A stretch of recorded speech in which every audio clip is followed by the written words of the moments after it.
Stunting adalah istilah untuk menyebutkan pertumbuhan anak yang tertinggal dikarenakan kurang gizi, serta kesehatan yang buruk.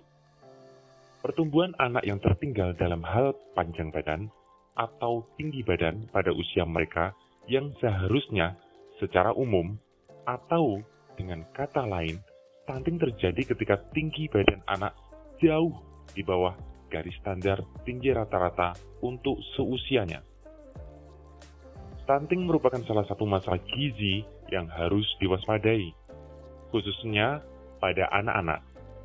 Stunting berasal dari kata stunted, yang berarti terhalang dalam gerak lahir dan mental.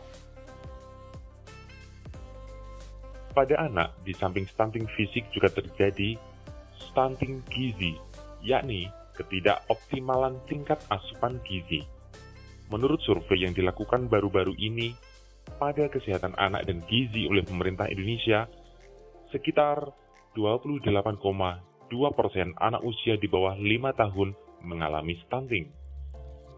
Dampak stunting pada anak antara lain adalah buruknya fungsi sistem imunitas tubuhnya, gangguan organ, dan sistem tubuh, berat badan yang kurang, dan pertumbuhan anak yang terlambat.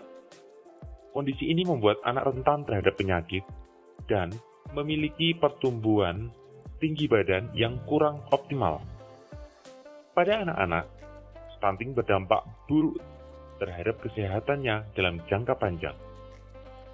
Akibat kurang gizi, karena tubuhnya memiliki sistem pertahanan yang lemah ini, sehingga rentan terhadap berbagai jenis penyakit dan infeksi. Stunting juga akan membuat perkembangan otak anak akan terhambat. Beban sekolah yang semakin berat juga akan menjadi beban yang tidak mudah didapatkan anak yang stunting, sehingga anak mengalami ketidakmampuan untuk mendapatkan kualitas pendidikan dan keterampilan yang baik. Buruknya kualitas hidup anak berkaitan dengan pola makan maupun perilaku, serta berdampak negatif pada pertumbuhan ekonomi suatu negara. Penanganan stunting dapat dilakukan dengan memberikan makanan berkualitas, membuat edukasi sosialisasi mengenai nutrisi kepada orang tua, serta melaksanakan program kesehatan bersama dengan masyarakat dan instansi terkait lainnya. Ada banyak faktor yang bisa menyebabkan stunting. Hal ini berkaitan erat dengan faktor status sosial ekonomi, misalnya rendahnya pendapatan, pendidikan ibu atau orang tua, paparan air bersih, dan layanan kesehatan. Dalam beberapa kasus kecil juga dipengaruhi oleh faktor genetik. Alasan lainnya adalah praktik kurang baik dalam pola makan masyarakat, di mana praktik gizi buruk dicontohkan dan dipraktekkan dalam lingkungan keluarga.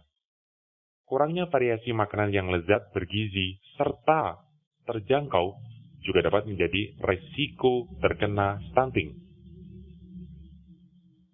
Dengan menangani secara aktif dan tepat terhadap stunting, maka dapat menyebabkan peningkatan kesehatan dan pertumbuhan anak untuk jangka yang panjang.